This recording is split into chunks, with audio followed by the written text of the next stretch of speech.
श्री स्वामी समर्थ. स्वामींनी भुराबुवांना मुक्तीचा आनंद जिवंतपणीच दिला आणि आयुष्य धन्य झाल्याचा क्षण प्रत्यक्ष घडवला.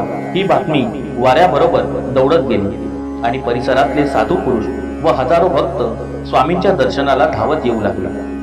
द्वारकेत परब्रह्म स्वामींच्या रूपाने प्रगट झाले आहे याचा आनंद चहूदिशेला पसरला.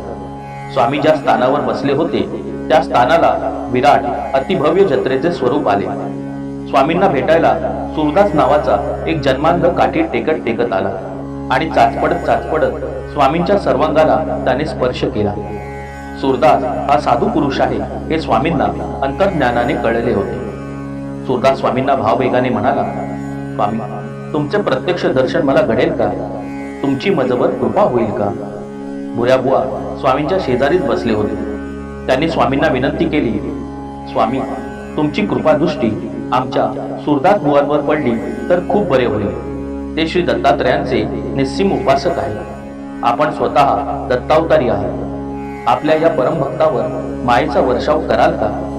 स्वामींनी सूरदासाला जवळ घेतले. त्याच्या डोळ्यावरून आपला उजवा हात फिरवला आणि चटकन म्हटले, अरे सूरदासा, तुला मला पाहावेसे वाटते ना? डोळे उघड. तू आता डोळे उघडून मला पहा तरी. सूरदासाने डोळे उघडले तेव्हा पौर्णिमेचे चांदणे दिवसा पाझरते आहे हे त्याच्या लक्षात आले. सर्वत्र शांतीचा अनुभव त्याला येऊ लागला. साक्षात परमेश्वरच त्याच्या पुढे प्रगट झाला आहे याची सूरदासाला खात्री पटली. तो म्हणू लागला, स्वामी, केवढा आनंद तुम्ही मला दिला. मला दिसू लागले, तुमचे साक्षात दर्शन झाले. स्वामी, माझे आयुष्य धन्य झाले.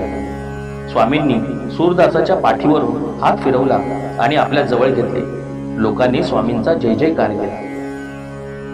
श्री स्वामी समर्थ.